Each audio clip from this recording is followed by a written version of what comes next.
Welcome to Bleachers and Speakers. I'm your host, June. I got my counterparts with me as today we do our NFC North division discussion. I'm going to let these gentlemen introduce themselves and let them know where you can catch their broadcast. Dave, how are you doing today, sir?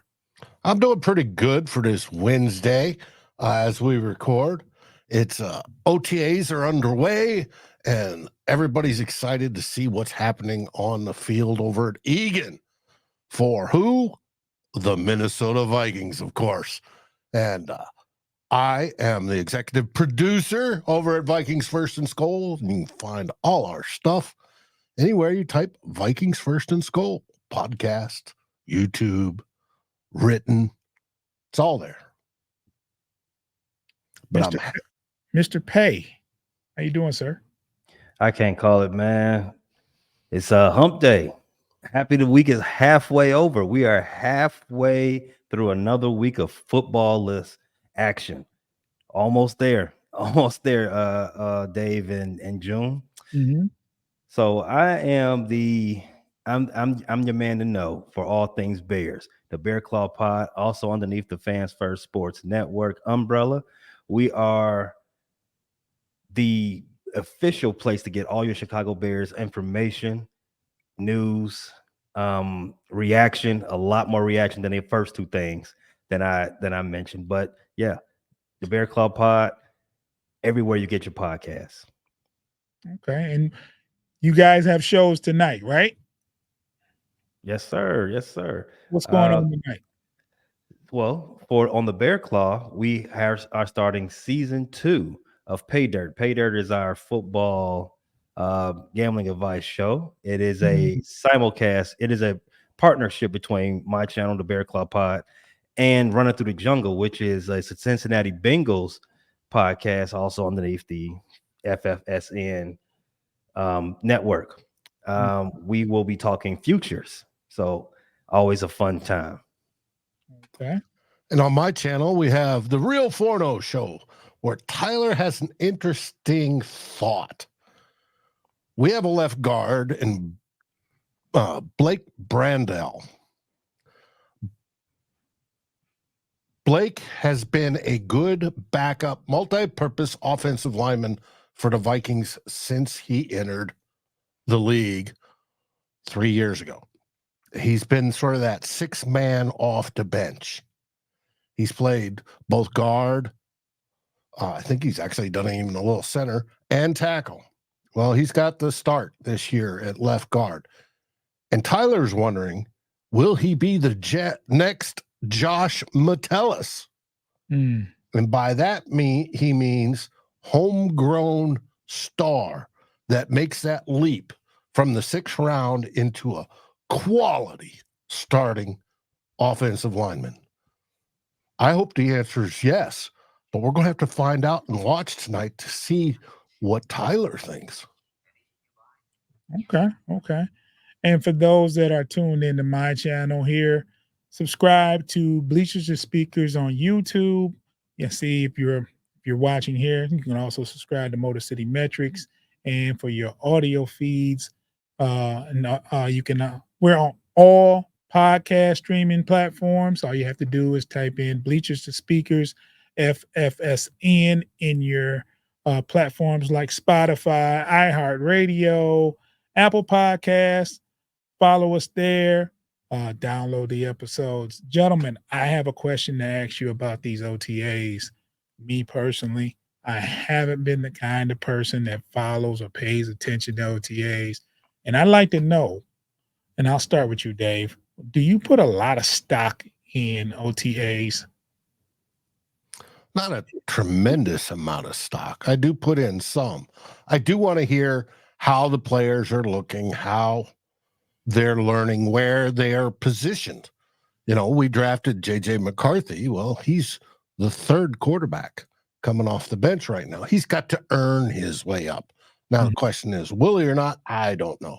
His passes seem fine. He's got a lot of juice in his arm. He can throw it.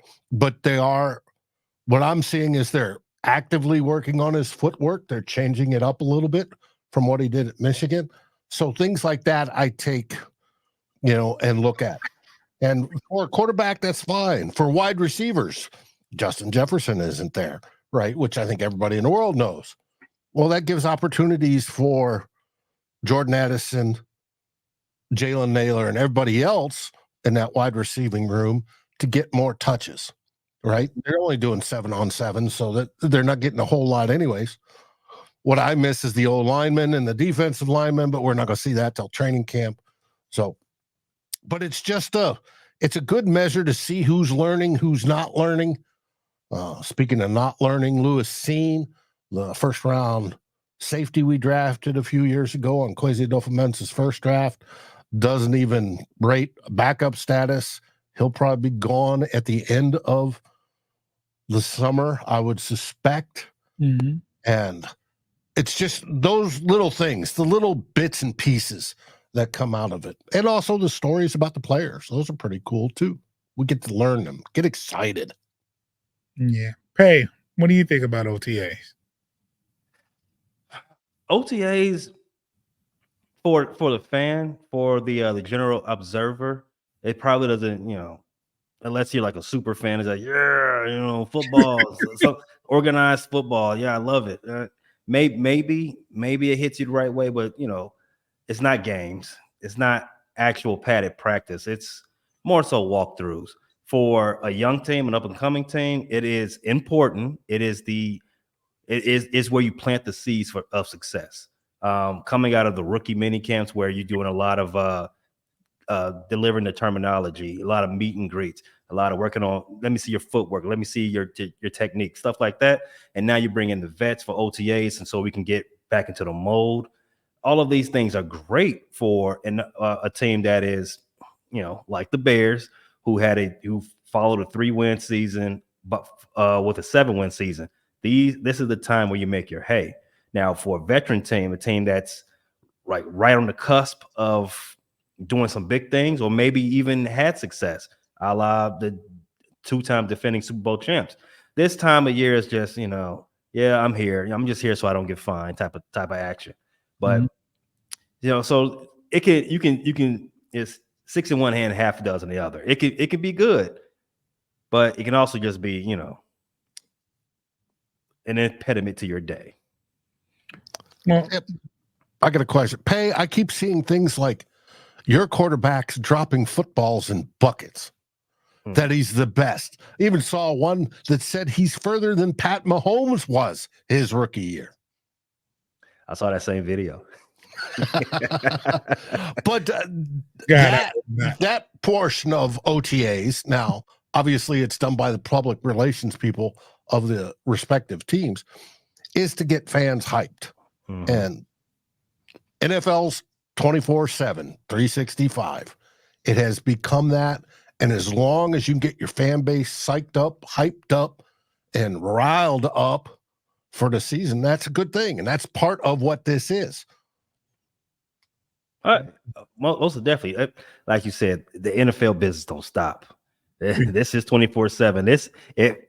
We might be doing this show when there's a camera crew following OTAs. You already see they got off-season hard knocks now. That might extend to OTAs at some point in the future.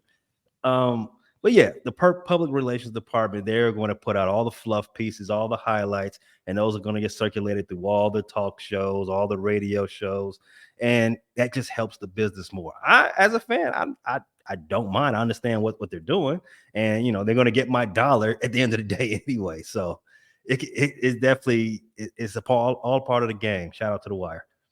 Yeah, I'm going to read this comment by Sean Gurley. OTA are the most important part of the NFL game. You prepare for the season success in OTAs. This is why more and more players are buying into attending versus sitting out and private workouts.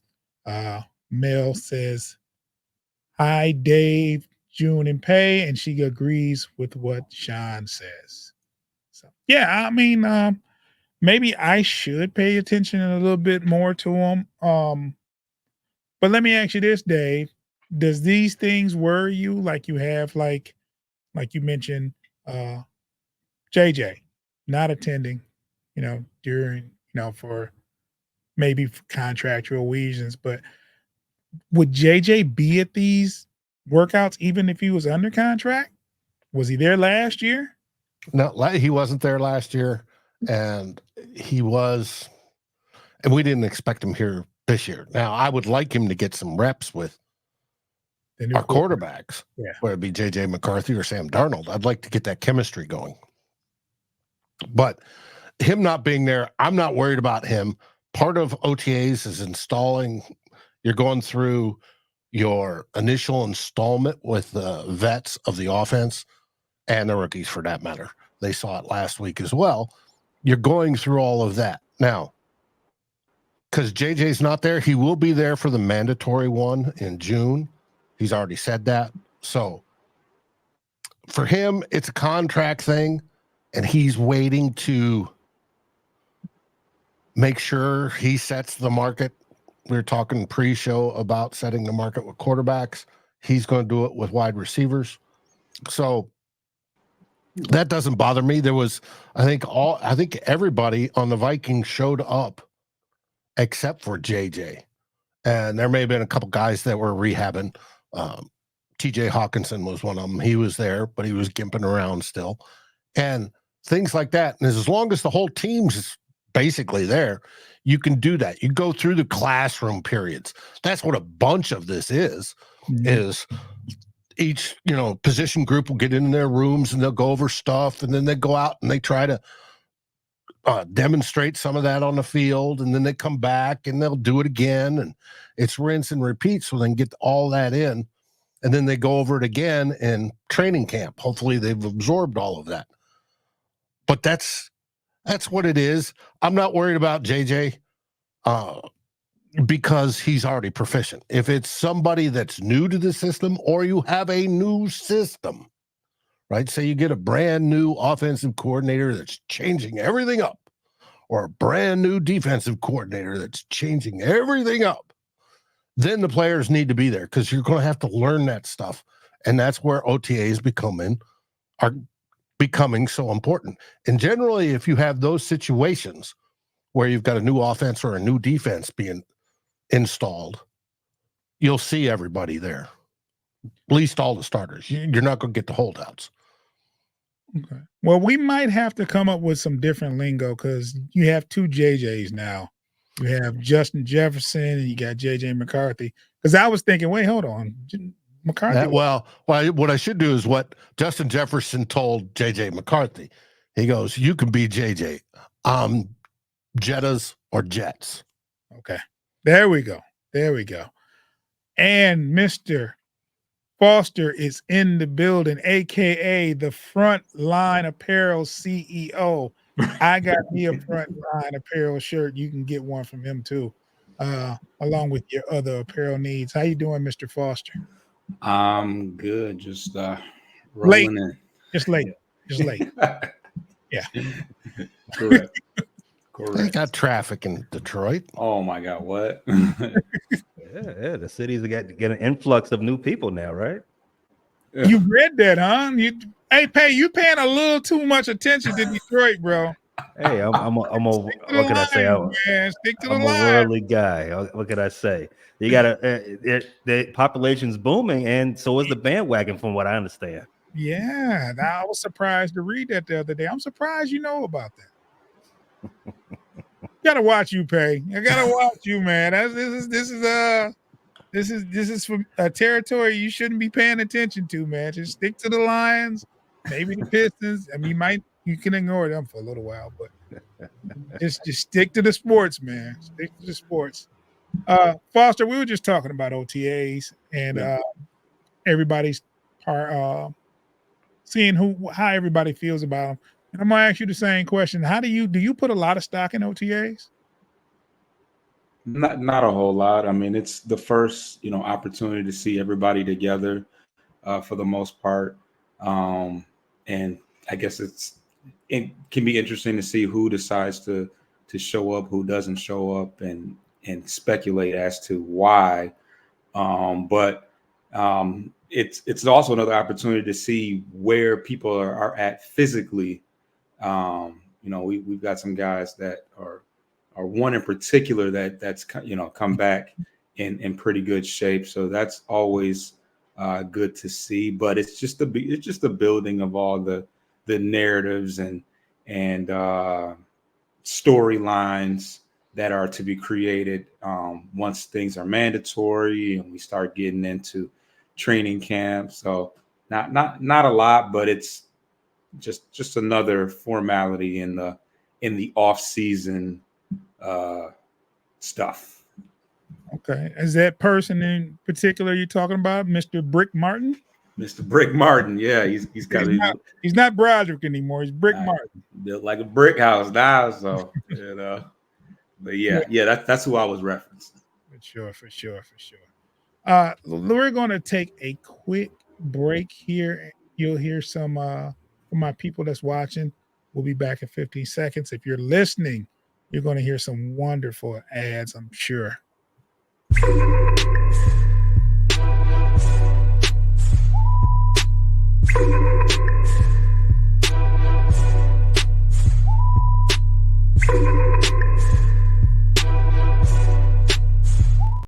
We back. I told you it wasn't gonna take that long. Everybody's still intact. Nobody's people are still sober. There's more shows to go from my counterparts, and me and Foster have some recording to do. So can't promise you that later. There'll be there'll be a few drinks in between. Starting with let's talk about, do you have, I'm gonna go around the room and ask Dave.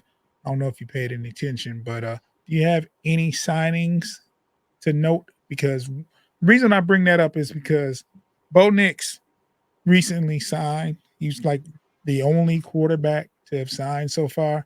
He looked really happy at the table. I was happy for him. But do you have any signings to note as far as the draft or any other free agent signings that has happened recently? Yeah, there's been a few. One non-draft related. We re-signed James Lynch, who was one of our defensive tackles. We let him go last year on an injury release, I believe. And we brought him back this year, bumped off another one. It's the whole bottom of the roster churn thing. And James Lynch is going on his fourth season, and he could be a rotational piece on our defensive line. But the big deal is we've started signing our rookies. We've got most of them signed already. We signed our kicker, Will Reichard, who seems like a very interesting individual. And by interesting, he's not your prototypical football player by any means, but kickers are people too. I got to remind people of that. Offensive lineman Michael Juergens, defensive lineman Levi Drake Rodriguez, offensive lineman Walter Rouse have all been signed. JJ McCarthy, who we got at the number 10 spot, still has not signed his, nor has Dallas Turner, who we got at 17. And our fourth round pick at corner, Kyrie Jackson, has yet to sign as well. So we're waiting those last three, and then we'll have the whole draft class signed. They are participating in OTAs. They've taken out appropriate insurance policies, so they're doing that. Hey, you have any signings to note, or have you paid attention? I understand if you don't, because I haven't really at all. No, the Bears have been booked and busy the past week. After rookie minicamp, they extended some invitations to six guys that participated in rookie minicamp so they signed them on a tryout basis.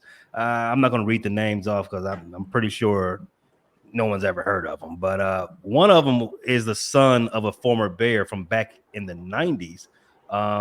If you all remember John Jackson, he was a wide receiver for the Bears. His son is trying out for the Bears as well. So he was one of those 6 signings. Okay. Other than that, the Bears have signed one of their recent draft picks.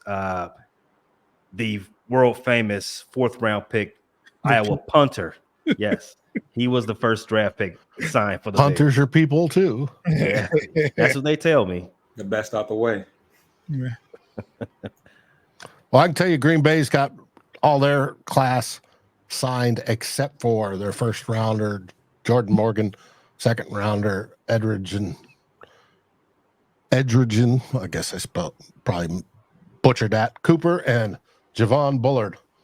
So they've got those 3 left to sign, but all their classes signed to Okay. this point, except for those 3. There was from the Lions standpoint, there was a particular signing, and they were kind of impressed by the things he's doing. I forgot his hold on. Let me see. Sion Baki Foster, is that his name? Did I say his name right? Yeah. He's the young man out of Utah, and he played safety there and he played running back.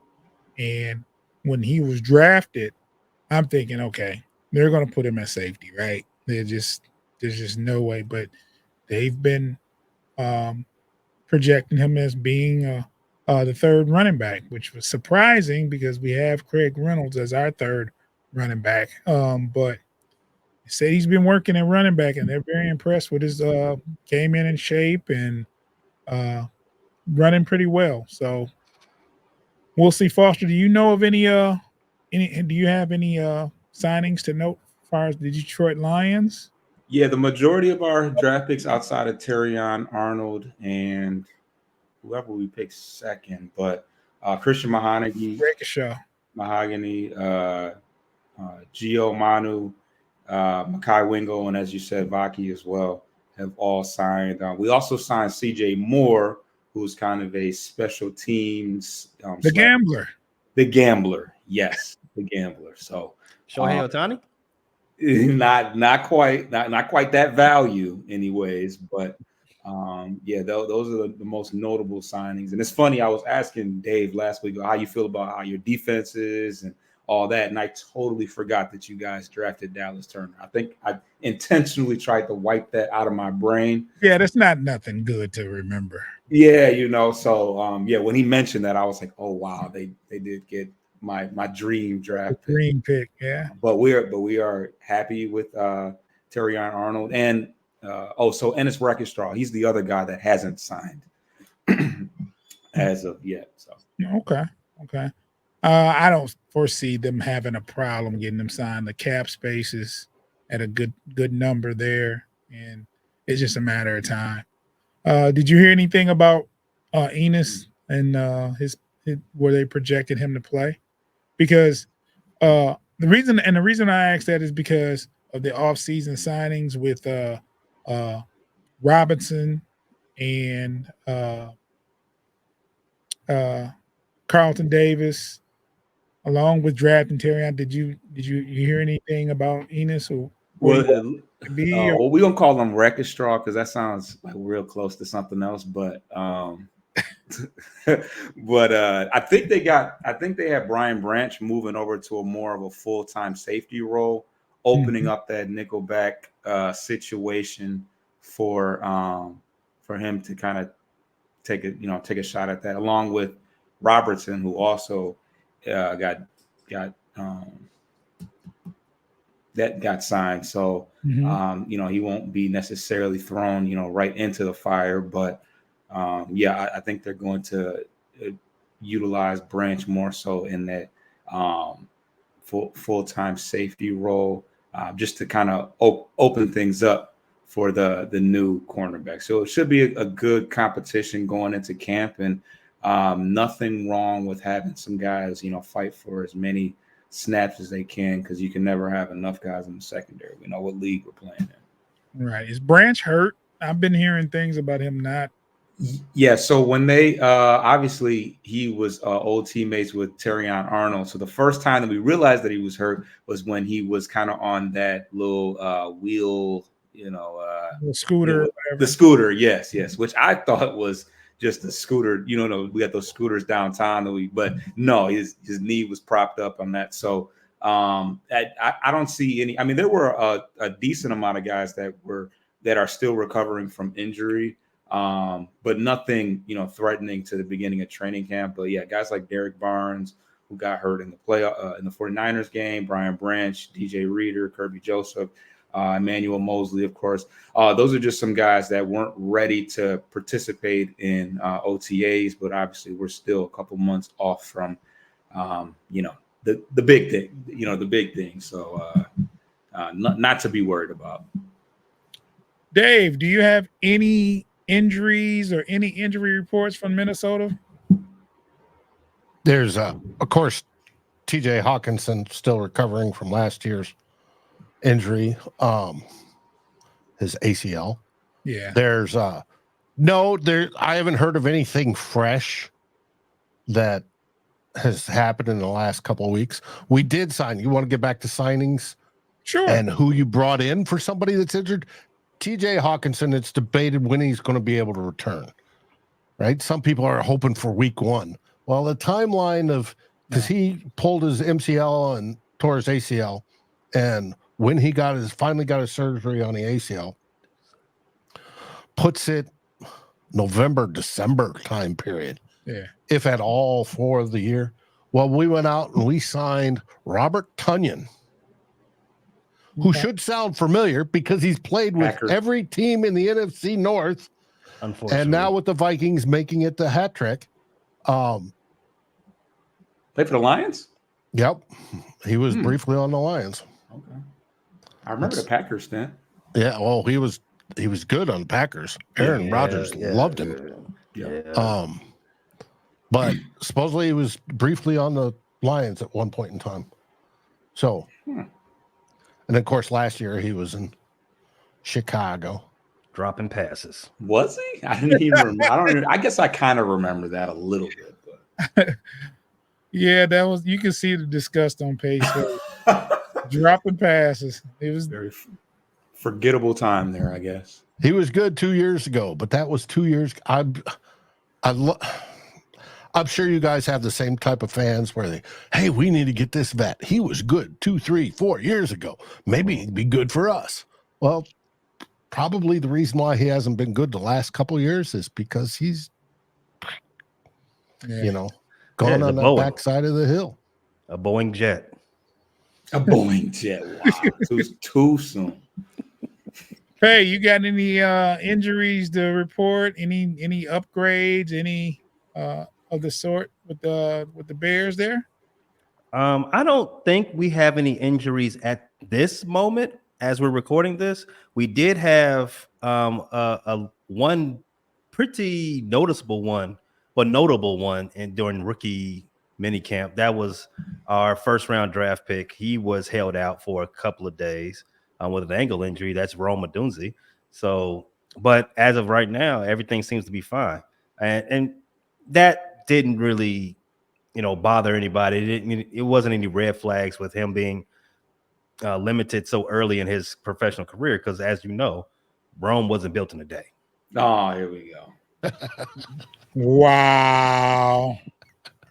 You tried it there, Patty. You really? He was so ready for that. Yeah, I could have said Rome wasn't built in a Duze, but I left that one. I left that one alone. Oh.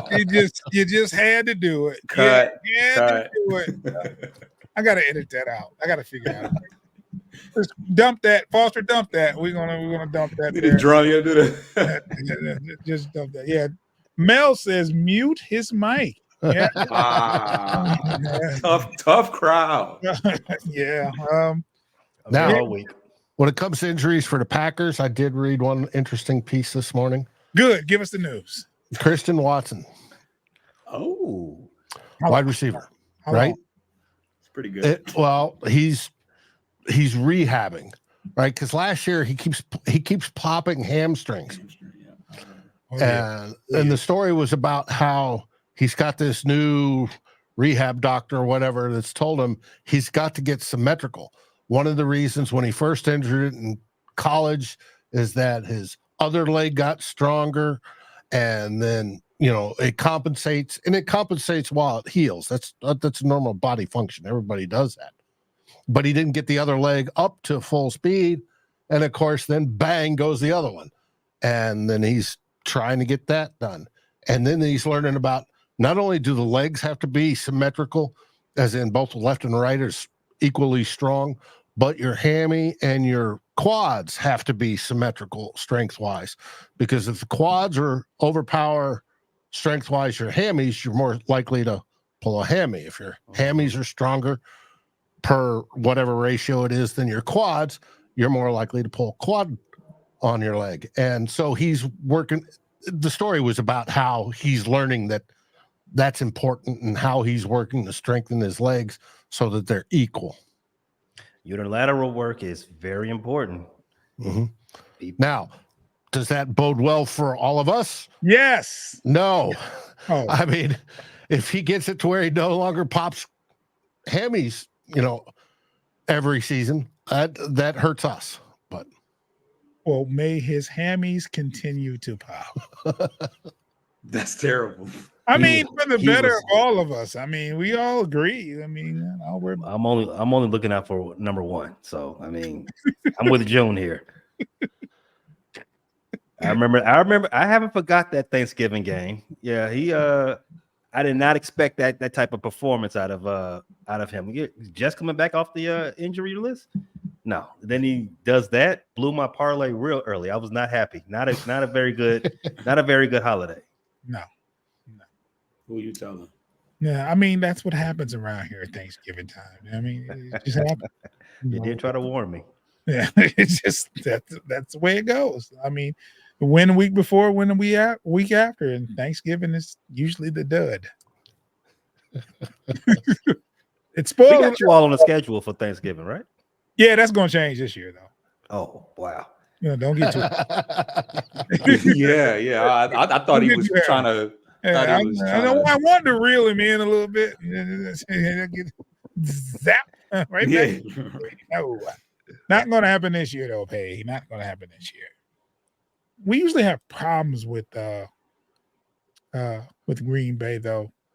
Here, just no matter the year. Here, you have problems with Green Bay. I think the year before last we didn't, but that was the first time in a very, very long time. Well, there's problems with Green Bay in general. It's yeah.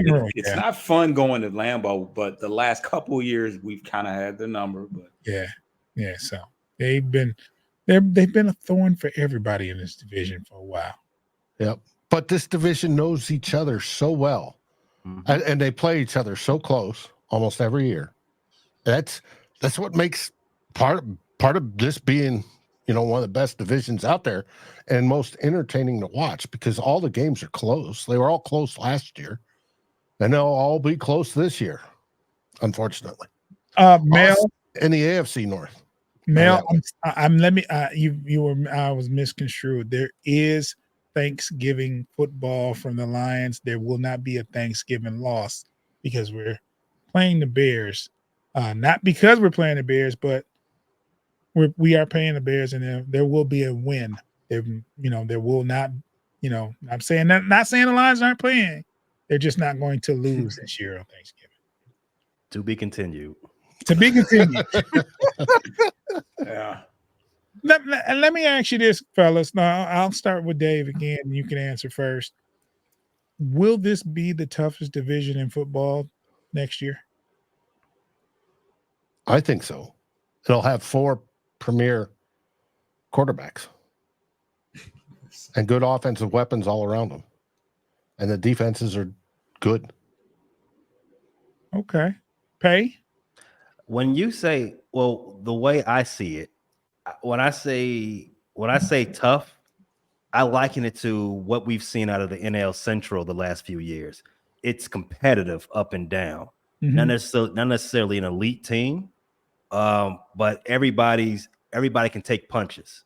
We there's no punching bags. We all about a bunch of brawlers. That's what I see out of this team, out of this division this season. I think, as we talked about, I think it was last week when Dave, you brought up the win-loss numbers. They got Vegas at 6-5. I'm taking the over on that. I got the Vikings going 7 wins at minimum.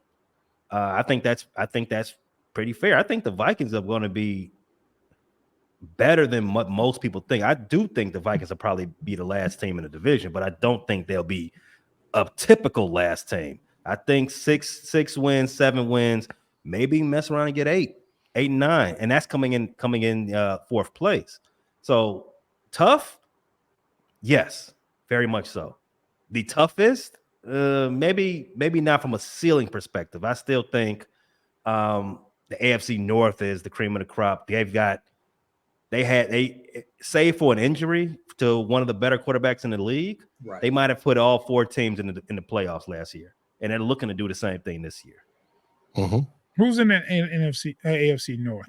Ravens, Browns, Steelers, and Bengals, who finished last, but they were 9-8, and Joe Burrow missed the last 6 games. Yeah, a decent amount of games, and they still finished at 9-8. So, Foster, what do you think about the NFC North?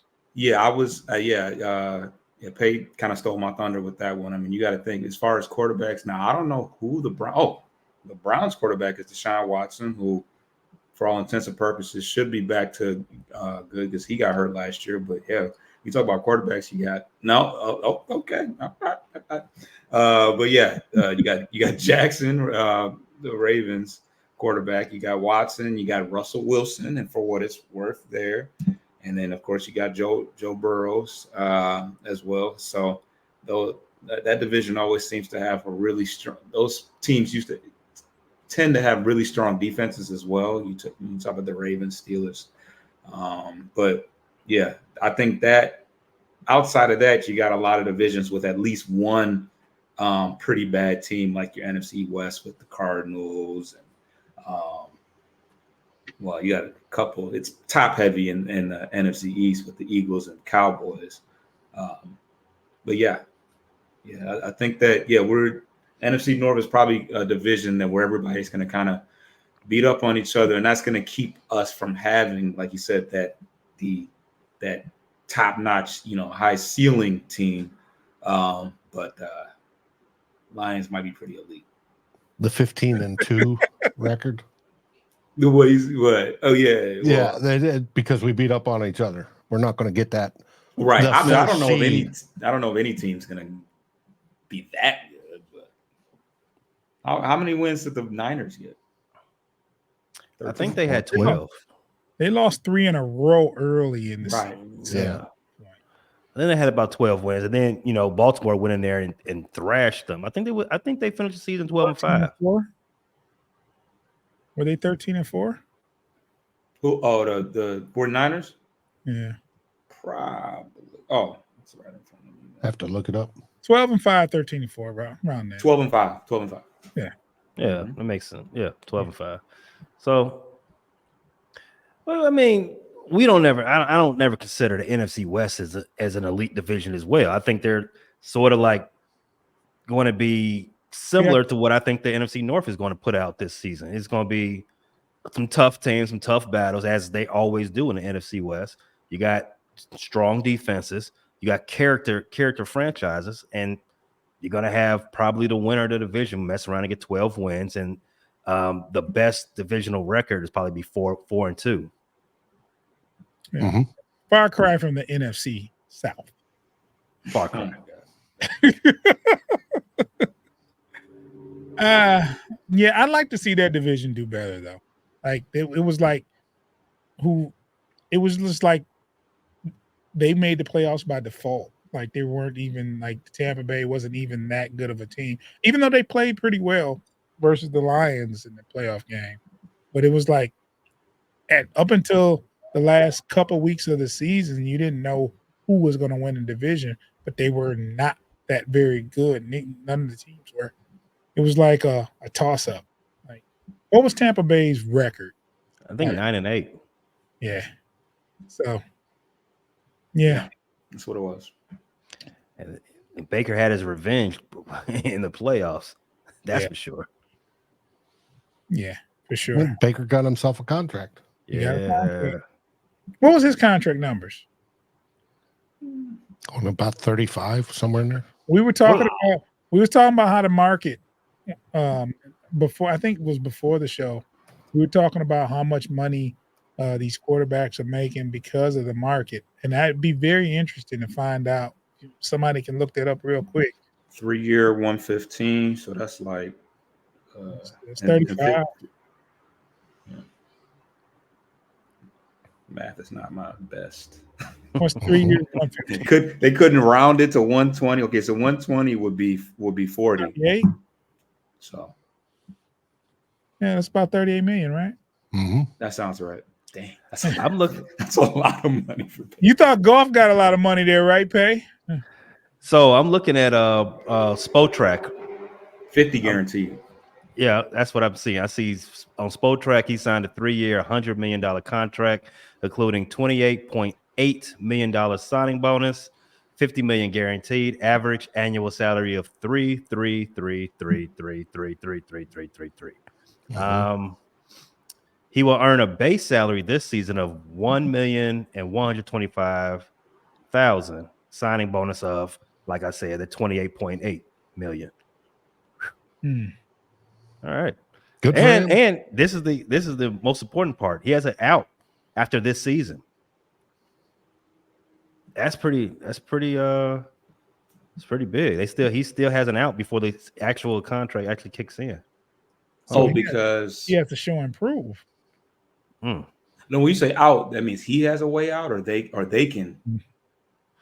It doesn't say who controls the parameter. I don't know why he would want out. It would, I guess yeah. maybe because the guaranteed money isn't a lot. Well, I mean, if Goff is getting, if Goff is trending at that rate, and you all are saying Trevor Lawrence might get $50 million a year, if Baker comes out and continues to he's going to trend up, upgrade. Yeah, why not? I don't see another level for him to get to, but sure. He wants to play. It's the division. If he sweeps the division, they tied with the Saints and got one off a tiebreaker. I want to say. I think they both were 9-8. He won. He has playoff wins. He was a number 1 pick. I mean, he's still in his prime age. He has another good. He has a good season. That's what I'm looking at. If I was his manager, I'm like, hey, we finna go right. We finna hit the mill again. Let's go. Yeah, I mean this quarterback pay is just gonna increase. It's just gonna increase. The market is that market number is going up. That these players are driving that market number up. The cap space is getting bigger, and these quarterbacks are demanding more money. And the more they put on for their respective teams, they're going to demand more money, and they're probably going to get it. I'm just waiting. Shocked when Justin Jefferson makes more money than Baker Mayfield. I'm just waiting for that second contract. Waiting for that second contract for Caleb when he asks for $70 million a year. I can't wait. It'll probably be that high by then. I can't wait. Free nail paint from Sephora. Oh. That's a good sponsorship. That's a great I say sponsors. I think that's the right store. Is that right, Sephora? Oh, come on. Now you said it right. You set that joke up. Come on. Hey, it ain't tricking if you got it. Hey, whoa, Foster! Wait a minute now. This is a children's I had to show. make it sound cooler than that. This is a children-friendly show, man. If they're giving Caleb $70 million a year, good things are happening. Bear down. yeah, because that's not what Fields is getting paid. But you kind of frowned upon Goff getting that money though, so for good reason. Let me hear it. So that did a detriment of us. Why not? Let me hear it. Whoa, it's no hate. It was just if he's getting a market rate contract, perfect. But as we've talked about, you never want to let those good feelings influence your decisions, right? Just like your first date, so to speak. You don't want to go marry. You don't want to marry your first after the first date, right? You don't want to propose. Just be discerning a little bit. Jared Goff, he's got the Lion fan base feeling real good about themselves, and I know they want to strike while the iron's hot. I feel you. I get it, but understand, Jared Goff is a bridge quarterback. He went to 2 Super Bowls and they put him out. Let's not make it seem. 1 Super Bowl, right? No, he went to 2. They went to 2 and then went and got Matt Stafford. You go to 2 Super Bowls. You go to 2 Super Bowls and then get put out. I mean, it's some called bad decisions. I don't think he went to 2. I think it was 1. The Rams made a bad decision. I think it was 1. I think it was 1 Super Bowl, but I don't consider 3 seasons in to be a first date impression either. Well, he had Jeff Fisher, Mr. 8-8, as his quarterback when he's a rookie. Then he got what's my man name is over here right now. I'm blanking on the Rams head coach right now. He had him. They went to a Super Bowl, and it may have not been 2. I may be remembering it differently, but he went to a Super Bowl, regressed. They said, "Get out. Let's go get Matt Stafford," and then went back to Super Bowl and won it. I'm just saying, man. You don't overpay bridge quarterbacks. You look for the future. Yep. He went in What is the 2008. future, though? Say it again, Dave. He went in 2018 was when he played in the Super Bowl. Okay. 1 year, right? Just one. Just one. Yeah. Just He one. made the playoffs the year before. He's made the playoffs 4 times. Gone all the way once. Mm-hmm. This That is, listen, it's nothing against Detroit because Atlanta did the same thing. You overpay bridge quarterbacks. At least you ought to give them a fully guaranteed. What's up, Falcons? You talking about Kirk Cousins? Hey, You comparing to Kirk Vikings Cousins did the to him? exact same thing with Kirk Cousins. Don't do that. Pay Wait, this. were you- This wait, may wait, not, wait. hey, this may not be your forte because the Bears. Listen, we've done it too. We've in Okay. fact, out of all 3 of us, the Bears have made the worst quarterback decision. We extended Jay Cutler, so Oh. I'm not outside of this. Okay, you're speaking from an area of expertise. Exactly. You don't do it.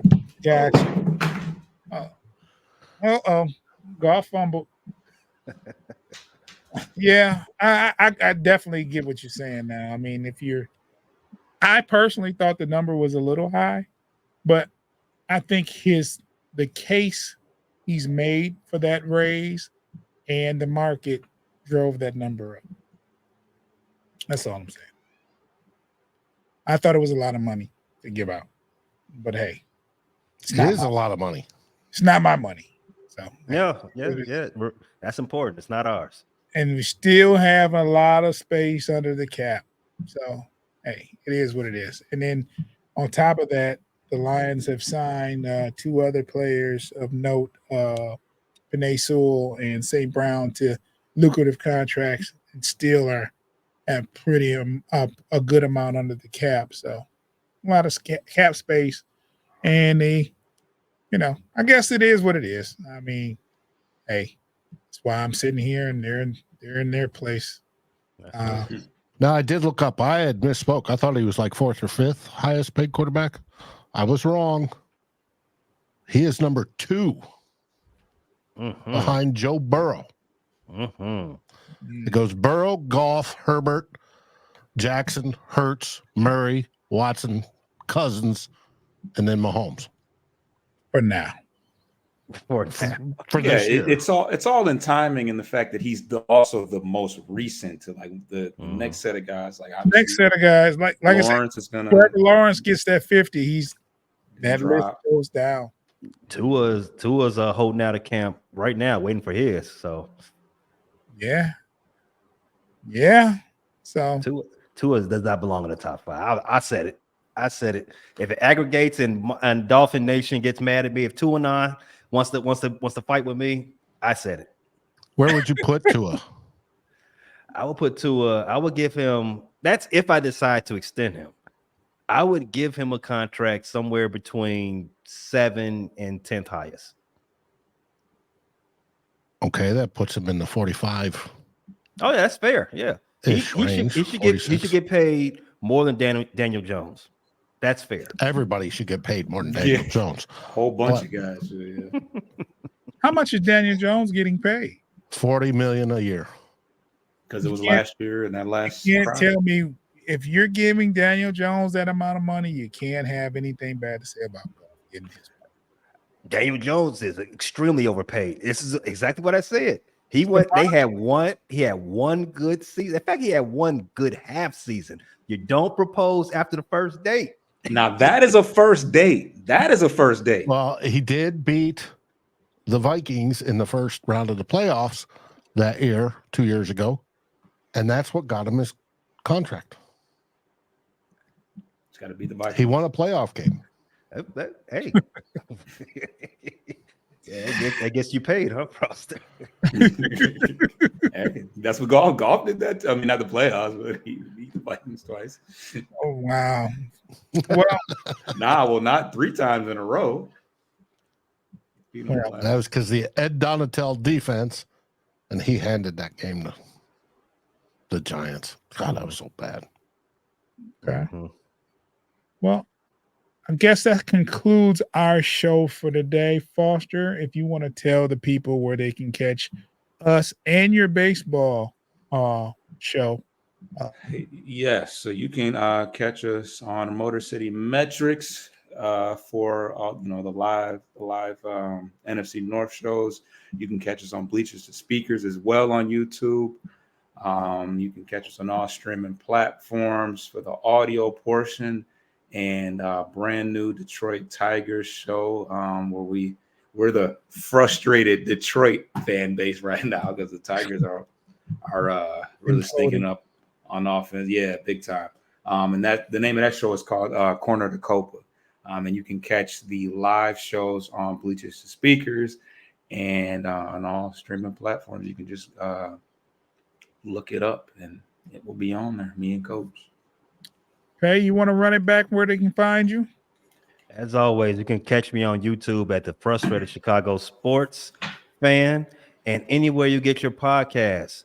That's Apple, Spotify, YouTube Music, Pandora, anywhere else. You can catch the Bear Claw Pod there. Also, the Shot City Bulletin Board covering NBA with a Chicago Bulls bend. All of that is everywhere you get your pods. And we also have the video to support it on YouTube at the Frustrated Chicago Sports Fans. Check this out. Dave. You can find my content and our contact of the guys at Vikings First and Skull, the Vikings First and Skull YouTube page. You can find it any podcast aggregator you want to use. We're there. You can find our written stuff over at VikingsFirstandSkull.com, which directs you to the Fans First Sports Network's Minnesota Vikings page. And you can find us at Vikings First and Skull on Facebook. We've got our own page there as well, where we share writings and musings from some of our favorite authors around Vikings land. We're all there. We're there for you 7 days a week. So come check us out. And like I said, tonight, Tyler Fornes talking about Blake Brandel becoming our starting left guard. If you're like me, you love talk of big round bellies on the lines, both offense and defense. So it's going to be a good show. All right. So what are they saying Vikings land there, Dave? Skull Vikings. Hey, what are they talking about in Chicago? Bear down. And for us, another one bites the flesh. All right, guys. It was good tapping in with you guys this week, man. Have a good show. Thank you for tuning in.